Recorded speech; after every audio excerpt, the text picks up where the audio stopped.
Welcome everyone to What the Force, and welcome to our discussion of comics, and primarily an introduction to comics, because I find that some people, as they're, getting into extended canon, they seek out the books or they seek out the comic material. Sometimes they seek out the video games, and the comics are a really great way to get into the canon material because of how they tell the stories and how they expand the overall storytelling.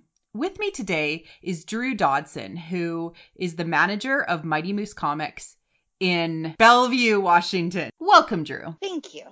Happy to be here. Yay! And I invited you on the show because you just have a really good understanding of all of the comics involved in the Marvel Universe, and we've briefly chatted about the history of the Marvel comic setup and how it all got started, and how kind of interesting it is that pieces of canon that were sort of decanonized with the sale to Disney have been reintroduced. Did you want to talk about a little bit of the history of how we've gotten to the point we are with canon comics? Yeah. So the very first Marvel Star Wars comic was it originally did start with the Marvel publisher. It came out in 1977, and the first four followed along with A New Hope. Sometime in the 70s to the 80s, Marvel dropped the title and Dark Horse picked it up, and Dark Horse had it for the longest time. And unfortunately, I don't have the exact time frame of when they decided to dump the title. It was underperforming for them. A lot of it had to do with the fact that it was a very expanded universe they were dealing in. There was a lot of Dark Horse titles that followed other characters and didn't really stay with, Luke, Leia, and Han. Mm-hmm. And then in about 2015 is when we got Star Wars comics back, and it was picked up again by Marvel. That's where all the titles now fall. So if it's original Marvel, it's considered canon, even if it's from like the 1970s run. Wow, that's really interesting. I didn't know that before you told me that, even though we've had these original Marvel stories back from the 70s, that now they actually can be considered canon. It stuck to what was put out. So it doesn't follow the movies exactly, but it's the same universe and time frame and things like that, which is why I think they still consider them canon. I believe how it falls with the books is anything that was put out by Dark Horse is considered legends. Mm-hmm. So similar to the EU of old, yeah. Yeah. But the easiest way to look at it is how I like to categorize it in my head, and it just makes everything happy, is anything that's the new stuff. So anything 2015 to current, I consider, if you're going to get into it, that's where you want to start. And if you want to just get expanded extra knowledge, then you can pick up some of the other titles that were from, the original Marvel run or the Dark Horse run, if you can find the Dark Horse stuff. Mm-hmm. Since they dropped it, it's no longer being published. So it's one of those that if you can find it, get it. Right. Yeah, I mean, there's some good stuff in there. Like, I believe Sons of Dathomir is in there. There's great Boba Fett. Oh, great. Okay. Great Boba Fett. Boba Fett! Sorry. So, I mean, that gives us a lot of context. And what I love about the 2015 reinvigoration by Marvel, which is so awesome that there's these great synergies across these companies that are also owned by Disney, is that it all syncs and ties in together, even though it's non-linear storytelling. You could pick up a story from 2015 Vader run, which happens just after A New Hope, just after the Battle of Yavin 4. And then you could pick up the next Vader run, which is just after he became Vader. Literally like seconds after he became Vader, it starts. Yeah. That was one of my favorite things about the 2015 runs. When they first came out, it definitely felt like a new breath. It was new stuff. It got you excited to be reading Star Wars comics again. It's one of my favorite things to talk about with customers. When they walk in, they're like, hey, what are you reading right now? And I just walk them over to where the Star Wars comics are, and I just wave my hand across it. And I'm like, pick one, you'll be happy.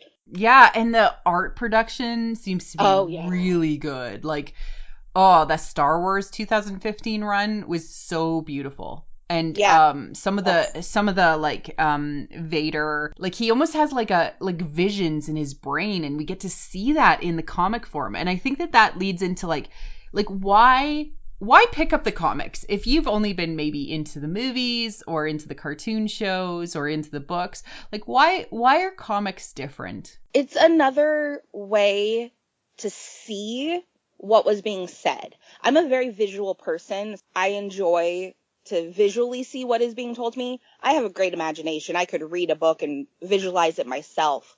But it's really fun when you get to see somebody else's interpretation on it, and the colors that they pick really help emote what is being said without it being said. That's the other great thing about the comics is you can have a full page of just art with no dialogue, and it comes across as this deep emotional thing because of the colors that they pick, the way the characters are drawn.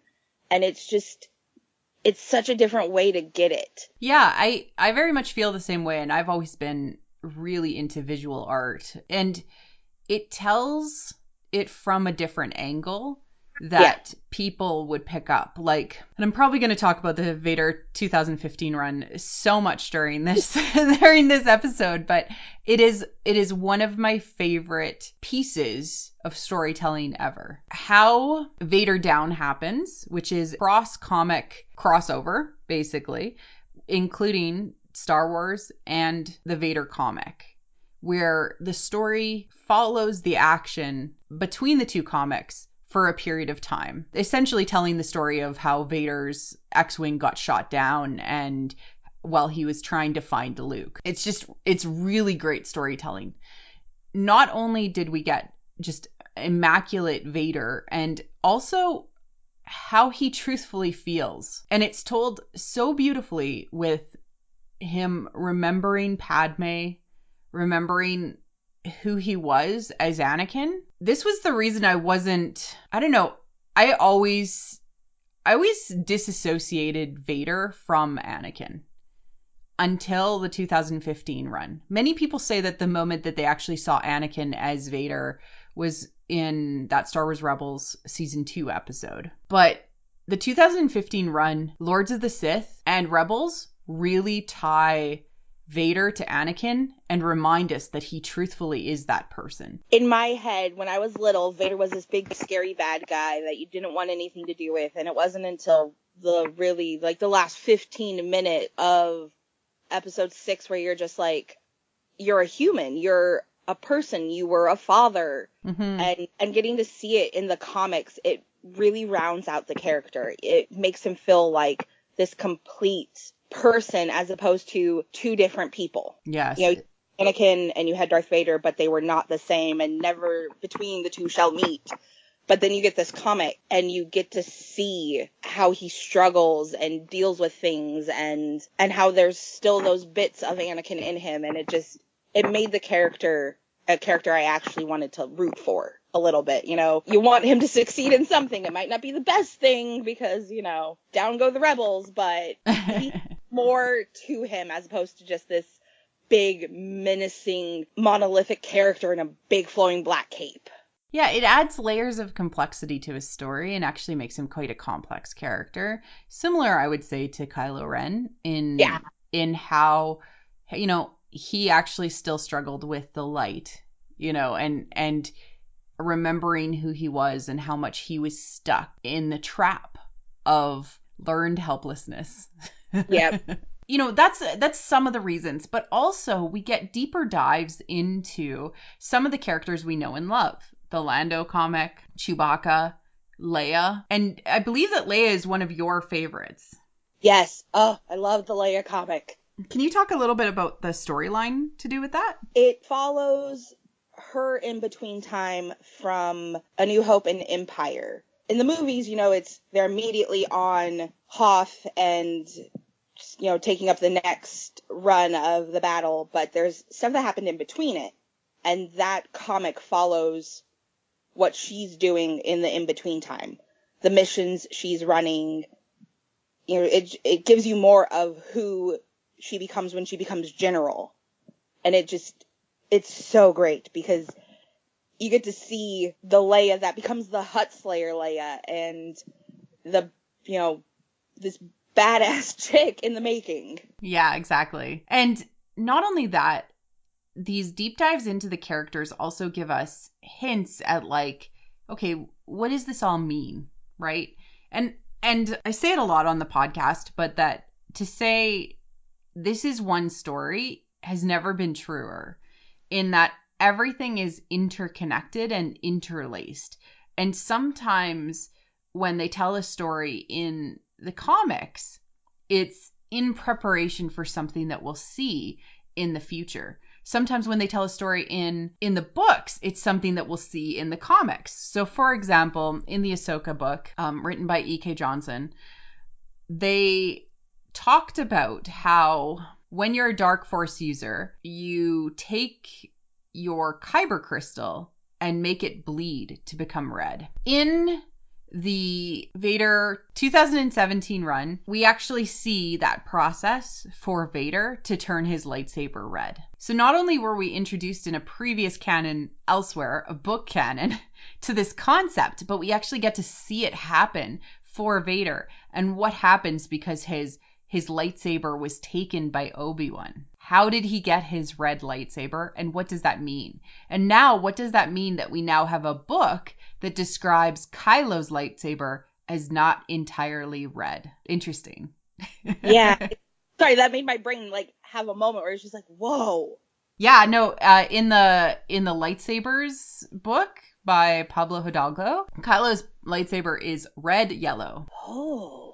Specifically described as red yellow. Oh, more books to read. Yes. It's really beautifully visually done, and you can actually see all of the lightsabers. They talk about, you know, what's behind all of them, what they're all made of, things like that. It's really interesting. Oh, that's fantastic. Yeah, it's just like with the like how that was describing, you know, the process with the kyber crystals and all of that stuff. That's why I love the comics so much. You get so much more out of them. Things that they mentioned maybe in passing in a conversation in a book or in a movie, you now get to see acted out for you. It develops the story so much deeper. Yeah, and we're even getting post The Last Jedi answers. Yeah. Which is so interesting. So the Poe Dameron comic for the last couple of years, which came out just after The Force Awakens, has been running its merry way and talking about Poe Dameron's adventures leading up to basically The Force Awakens. He was basically trying to find Lor San Tekka, find the map to Luke Skywalker for Leia. This was the mission. As soon as The Last Jedi came out, the story shifted to actually a retelling of what happened in The Force Awakens and The Last Jedi from Poe's perspective. But not only Poe's perspective, we also get R2-D2's perspective, we also get BB-8's perspective, and they're sitting around the Falcon after The Last Jedi happened. I just reread that one, the last issue that came out, and it was one of those where I'm like, I need to go rewatch this movie and see if I can pick up on any of these things. It was, oh, so good. And we get to see Rey attempting to translate and understand the ancient Jedi texts, which some people didn't even catch that she took. I totally, like, smacked my husband across the chest when that happened. I was like, look, she took them! And he's like, shh, I know, we're in a movie theater. Canon is becoming this 7-layer dip of interwoven stories, in that, yeah, you can get the surface and you can get a couple of digs down into the surface. But if you actually pay attention to the comics, into the books, into the music layer of the movies, you're going to pick up so much more, and it's just going to become a richer and richer experience. Yeah, I love it because it just expands upon everything. And then if you're, you know, a super nerd like me, then you're like, okay, it talked about this one character. I need to go find everything I can about this one character. And then you have like 8 more comics you have to read because now you're, you know, reading everything about everyone. But it just gives you so much more. The comics have not shied away from prequel era pieces. Like we had Kenobi and Anakin, that comic. Even though with the return of Clone Wars and the Padme book and Master and Apprentice book that are slated to come out, the comics have never shied away from that era. Whereas it seemed like the other canon had been, at least temporarily. But I think that it was because they were working on the Clone Wars. And like you think about it. So Clone Wars episodes are recorded and usually started up to a year and a half to 2 years before they actually are ready to be shown. So they are probably all audioly recorded, already in production right at this moment by the time that they've announced it. So comics actually take way less time to produce. They can turn those around in a month or two. Yeah, especially if you have, now that Marvel has it again, Marvel has a wider resource revenue to be able to produce the comics in a faster turnaround. Every month, there's at least a Star Wars title, if not twice a month, because most of them come out monthly. So there's new stuff rolling out weekly, it feels like, for Star Wars, at least hitting shops. So it definitely keeps it going. It keeps it alive. Yeah, and like Poe Dameron is wrapping up in a little while from now. We're gonna get probably, I suspect, more prequel era comics coming out. Yeah, I'm trying to think if they've announced anything, and I haven't seen anything come about. Let's switch it up a little bit and talk about, okay, so now that maybe people are interested in getting into comics, what should they do? 2 titles I would recommend either following, or at least starting with. The Star Wars title itself, which started the same time as the Darth Vader run. So 2015 Star Wars, or the Darth Vader series. Both are great introductions into the Star Wars comic universe, and both give you other things to expand upon once you get into them. So if you really like the original trio of Han, Luke, and Leia, I would pick up the Star Wars title. And it follows them. See, I think it's after A New Hope is when most of the comics picked back up. For the first, 2015 amount of comics. Yeah, that's when they all started. Yeah. So if you want to see what they did in the interim between everything, I would follow that one. Or if you want to get into Darth Vader and see a different take on the Empire, I would definitely recommend the Darth Vader. Yeah, the Darth Vader comic has some of my favorite scenes, again, of all media, storytelling, anything. There's this one scene where Vader is surrounded and the rebels inform him of that, and he says, they're like, "Can't you see you're surrounded?" And he says, "All I see is fear and dead men," and then ignites his lightsaber and lays waste to the rebels that are attempting to capture him. It is one of the most Vader scenes ever written. Yeah. Do you remember which one has the interaction with him and Leia? Oh, she's chasing after him. I think it might be in the Star Wars comic. That's part of that Vader Down set. Okay. I could not remember the exact issue. But that moment, you flip to that page and you see her with her blaster on the ground next to her and she's reaching for it and Vader standing over her. Yeah. It's just that moment of adrenaline and terror and you're like, oh my God, what's going to happen next? And you can understand why she has more problems forgiving him and finding the redemptive qualities in Vader than Luke does. Yeah. Because she actually had experienced the monster that Vader was. Yeah, and the movies, you see that in their first interaction on the Death Star when he's announcing that either give me the information or I'm going to blow up Alderaan. Yeah. You see that. But that's really when I was younger, that to me was their only interaction they really had. And the other interactions were really, they were alluded to. He tortured her. Yeah. He tortured her for information. We know that. Yeah. We know that in Bloodline, she thinks about it. And in Bloodline, especially Bloodlines, she specifically has trouble coming to terms with her past and is almost forced to in who she comes from. And in the comics themselves, we've gotten opportunities to see her come to terms with Padme being her mother, too. There's this beautiful page where she is touching one of Padme's gowns that she has mounted up in her room. Mm-hmm.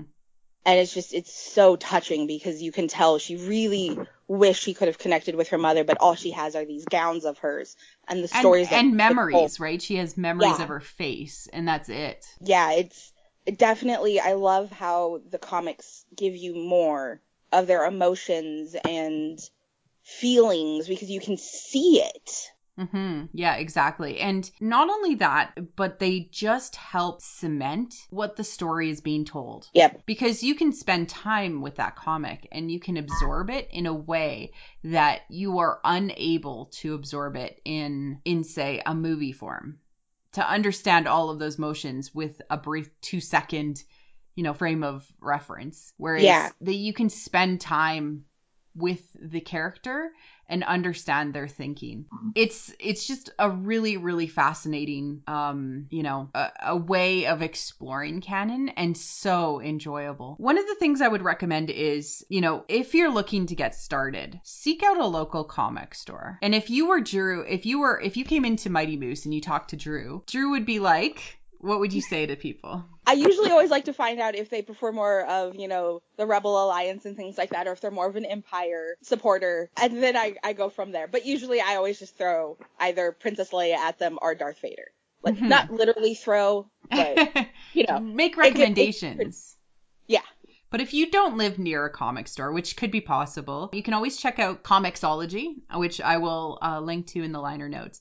It's a great place to get digital comics, which you can, read on your phone or read on a browser.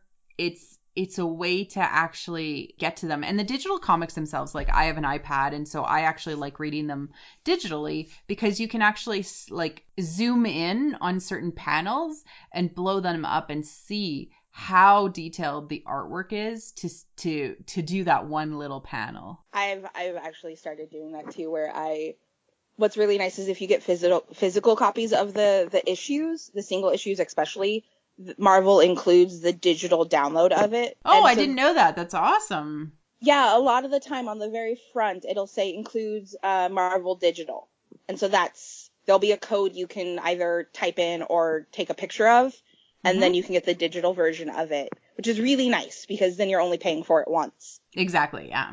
Yeah. And yeah, I've started doing that too, where I'm just like, I need to see more of what's going on. And sometimes there's like fun little hidden Easter eggs and background panels, or, certain things you're just like trying to figure out when a costume change happened or why it happened. Mm-hmm. And so it's kind of fun to see those progressions in the panels. And as much as you would want to maybe be able to see that fine detail in the physical copy, and it is very detailed, you can actually see even more in the digital version. Yeah. Which is crazy. Because there's a degrade as soon as they print it, unfortunately. But it is nice to have a physical thing to look to, too. Yeah. And the nice thing is if you're, tight on space, having them digitally kind of frees up extra space for you. Exactly, yeah. Yeah. Some of the most wonderful moments have already happened in 2015. I'm really looking forward to seeing some more. What are you looking forward to seeing from a character or a storytelling perspective in comic form? I'm waiting for my issue to come in. So we ran out of issue number 50 for Star Wars, which if you have not seen the cover of, it's this gorgeous General Leia in her cape with her blaster, and it has kind of like a galaxy print running through it. Mm-hmm. I am really excited to read what happens in that issue because it has the tagline, Hope Dies. Oh, wow. That's really cool. And it has like a TIE fighter and an X-Wing. Yeah. All in her cape. Yeah. So whenever I finish reading my issue, that one's actually going to be framed and hung up on my wall. Yeah, that's beautiful. Yeah, so that one, like I said, we ran out before I could get my copy. I'm just really eager to see how they're going to bring about the next run of the characters, especially, now that our beloved Carrie Fisher is no longer here. What are they going to treat Princess Leia like in the comic series? Are they going to move on and show different characters, or, how are they gonna... I think that they're going to continue to tell Leia stories. I just don't know that we'll get her visually unless she's in, say, like the Resistance cartoon. And then they'll have to recast her voice, which, I mean, they've already used a different voice actor for her voice for Rebels. It's one of those that I'm excited to see how they're going to go next with that. Mm-hmm. And I'm also really secretly hoping that we'll get an Ahsoka comic because I love her. Like, yeah, that would be awesome. I need more. That would be great. I'd love to see something like set, between 4, 5, 6. Yeah. Around her adventures while she's traveling. And she gets that cool white cloak and that staff. Yeah, they've kind of touched on her in the Forces of Destiny run, which is put out by IDW, which is an independent comic publisher. Okay. So it kind of keeps with the Marvel canon and characters, but the art style is completely different than what the Marvel comics put out. Right, and because it really kind of cool more follows that Forces of Destiny style. Yeah, it keeps like the same cartoon that they put out and things like that. It's that same kind of art style, and it's geared towards a younger audience, which is great because it brings like everybody in at that point. Mm-hmm. And then there's also the Star Wars Adventures comic, which is also put out by IDW. Oh, yeah, and that's the one where we got a Padme and Anakin like sub-adventure. I noticed that reading level, it's a little on the younger side. Mm-hmm. But it's still great fun to read them. It definitely gets the younger crowd into the comic run because then they'll have something that progresses them into the older stuff, as not like time phrase wise, but age wise. But this is also something that you could share with your kids, and certainly I have looked into sharing that sort of stuff, especially with my daughter. It's a good opportunity to being able to introduce concepts, much like the junior novelizations, much like kids' books. Not much like Lego Star Wars. It's a way to get them into Star Wars where it's a little bit more light and not quite as heavy, because the concepts do get heavy. Yeah. Some of the junior novelizations, though, are still, they deal with very adult topics, and they simplify the outcomes, but they don't couch the topics, which is awesome. That was one of the reasons why, if my daughter, when we go to the bookstore, she always wants to get a Star Wars book. And now that they have the junior novels, I know she's going to be able to read it and understand it. And she'll still have questions, but it'll come out in a way that she'll be able to figure it out or answer it, usually on her own. And then it gears her towards getting to read the collection of books that her dad and I have. Oh, awesome. Yeah, that's great. I cannot wait for the Padme book. I would like to have more adult Padme and Anakin content. I think that would be really great to actually see. Yeah, I was actually discussing that with my husband because about every 2 or 3 months, we have a marathon and watch everything that we own Star Wars. And I was talking to him about how in, episode 2, if their relationship just feels really rushed. Right. You don't really have a necessary concept of the timeline that they're in. Like, it might be months, it might be weeks. It felt very rushed. And so getting to have more of a developed relationship between the two of them, kind of what you got to see in the Clone Wars cartoon. Yeah. It definitely, I would love to see more of that storyline and time frame. They haven't come out with a comic yet that delves into that area. There's some pre-Clone Wars comics. That's where the Obi-Wan and Anakin comic fits in. Right. That's where the Kanan comic fits in, which is really great because now on the cover, it's the secret history of Kanan before Star Wars Rebels. Yeah. So that's a great one too. Yeah. There's so many ones. It all connects together. Yes. Picking one up, you don't have to question whether this is going to be something that is going to make sense, because they really do try to make sure that everything ticks and ties and lines up and helps tell the narrative and what they're getting at. If your only frame of reference for Star Wars is Star Wars, that's it. You know nothing about it other than the name. You can pick up a comic, just make sure you grab volume number 1 or issue number 1 and you can understand what's going on. I want to talk about a couple of characters that have only existed in comic form, and specifically Dr. Aphra, 000, and BT. So these are 3 characters that were introduced in the Vader 2015 run. And Dr. Aphra is a droid expert and archaeologist.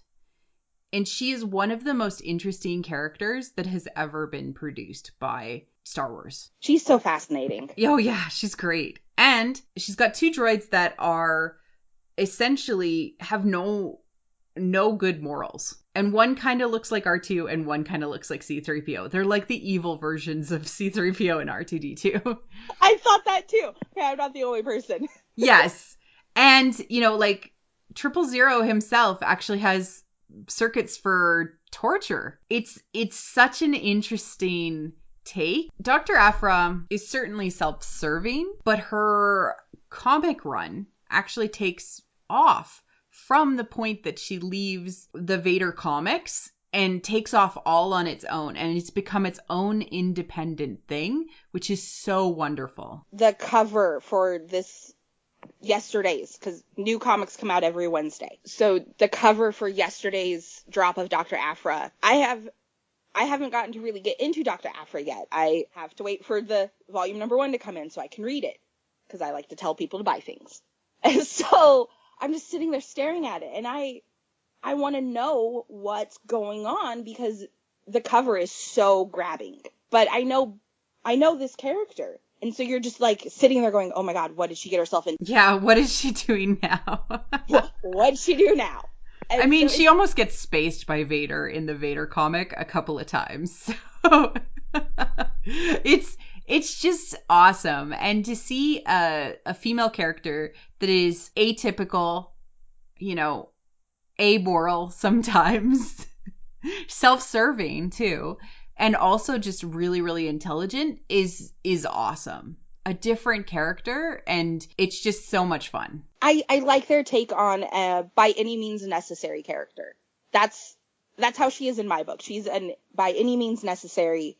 If you ask her to do something, she will get it done. Very mercenary, yeah. You don't want to know the exact details as to how it happened, but yeah, she's so fantastic. Yeah, she's really great. The interactions between her and Luke in Screaming Citadel, which is another fantastic short issue run story. Mm-hmm. It's so fun to see their interactions because he's very hesitant to even trust her. Yeah. And at points, she's just like, dude, I don't care anymore. Whether you believe me, you trust me, whatever. Just shut up and duck. Exactly. Yeah. And she has some great interactions with Sana and with Leia in that run. Mm-hmm. Sana Solo, or Sana Staros, who was a character that was also introduced in the Star Wars run, is a character that is brought back into Last Shot. So you can actually jump around from canon pieces and see your favorite characters be brought back in, similar to how Cham Syndulla was in Clone Wars and then was brought into Lords of the Sith and then came back into Rebels, Hera's dad. You can jump around and actually see these characters and see how they've grown, how they've changed. We saw that as well with Saw Gerrera from a canon jumping perspective. But now we actually get to see certain characters be brought into other canon that maybe started out in comics. So it will be interesting to me to see if Dr. Aphra gets brought into other canon as well. I would very much enjoy it if she was brought into the media. Like Jon Favreau's live action show. Yeah. That would be awesome. Who would you fan cast? Oh, this might be a little weird, but I love Hellboy, and I like how Selma Blair was cast for Liz. Mm-hmm. I could see her doing a really good Dr. Aphra. She kind of has the look. Like I would want to go with a straight up like Asian actress like Lucy Liu or somebody like that. Oh, that would be good too. Yeah. Or there's the actress who played May she might be a little older now, in Agents of S.H.I.E.L.D. Ooh. She was also the voice of Mulan. Yes. I would be down for that. Yeah, I'm sure that they could find a very talented Dr. Aphra. Yeah. There's so many people. Yeah, and I mean, it would be an awesome way to bring a character full circle and actually bring them into... Although, you know what? It is a fair amount of time from the Vader 2015 run. It's like 5 years to when they're saying when Jon Favreau's show is going to be. It would be really fascinating also to see BT live action. Oh, yeah. And also 000. Oh, they should get Alan Tudyk to do one of the voices. But he was already K2SO. That's okay. He can do a different voice. I love Alan Tudyk. Anything he does, I'm a fan of. Yes, that's very. He did a great job of K2SO. I actually think that David Tennant would be a better 000. Did you know David Tennant won? I think it was an Emmy for his voice character he did for Clone Wars. What voice to character did he do for Clone Wars? Oh my gosh, now I can't remember. He was a droid, I believe, and now my brain is pulling a complete blank. My Google knows me well. He was the lightsaber builder. Yes. Oh, cool. I believe he won an award for it. Interesting. I could be completely wrong. He could have been just nominated too. Yeah, I don't know. I love him too. He can do no wrong in my book. Oh no, he did win an Emmy for that. That's crazy. Look at me Googling quick. No, I just think that, like, especially with his background as, you know, from Jessica Jones and playing the bad guy there, like, he would have such an interesting take on 000. Oh, especially after doing Good Samaritan. Oh gosh. Oh yeah. Yeah. Yeah, no, so, I mean, I'm looking forward to seeing what we have, because now we have these live action show. This live action show is coming out. These cartoons are coming out. Right? More books. I'm happy to see the interactions between the different canon pieces and the fact that some of these characters started in comics. Yeah, there's so much to go with and go on. It's one of the titles I know for a fact Marvel is not going to have a hard time coming up with stories and characters to continue on the world of Star Wars in comic form. It's not going to die. It's one of our best-selling titles at the store, and not just because I make everybody read it. Dr. Aphra? Oh, Dr. Aphra, any of the Star Wars titles, we tend to run out of because people love Star Wars. Yeah. And a lot of people, having been reintroduced into it, weren't necessarily the biggest fans of it because when they got into Star Wars, you know, the prequels were coming out, and you know, it's such a wide-hitting audience now, and especially with the fact that we have the comic adaptations of the movies.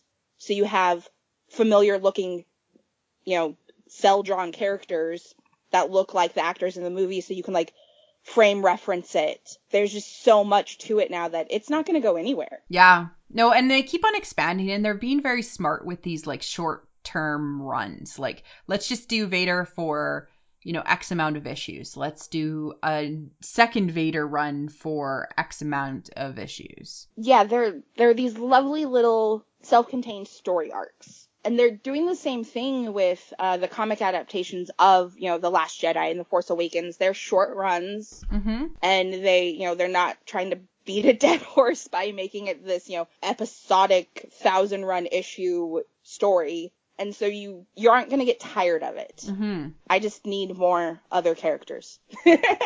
Exactly. Some solo era characters, which that's what the new Lando comic is it's the solo era Lando. If you had to put it into one sentence, what is your one sentence to convince somebody who hasn't picked up a comic to pick up a comic? Trust me, I'm right. You will become a comic book reader if you aren't already, if you pick up Vader 2015.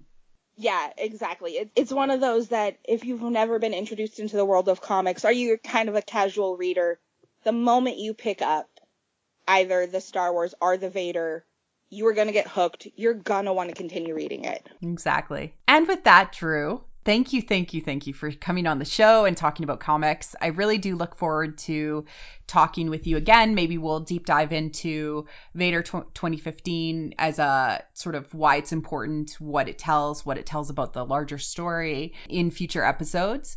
But thank you just for setting everybody's expectations and talking about comics and why they should especially come and talk to you if they're in Washington State. and just pick up some comics and start reading them because you will enjoy yourself. Oh, my pleasure. Thank you so much for having me on. So where can they find you if they're looking for you? Well, the shop I am in is located in the Factoria Marketplace, which is in Bellevue, Washington. And what's really great is it sits in between the freeways 405 and I-90. You can't miss it. And online, they can find you on Twitter. Yes. It's the best thing is it is Mighty Moose Comics, Twitter, Instagram, and Facebook. And you personally are totally welcome if you want to hit it up more on a personal level. My Twitter account is Zombie Girl 1385. Awesome. I am Marie Claire Gould, and this has been What the Force, our discussion and intro to comics and Star Wars. If you want to reach out to us on Twitter, we're at WT4 Show. Our website is whattheforce.ca. We are available on any podcatchers. If you're interested, feel free to leave a review on iTunes or wherever you find the podcast. It helps others find the show. And thank you for listening. Take care.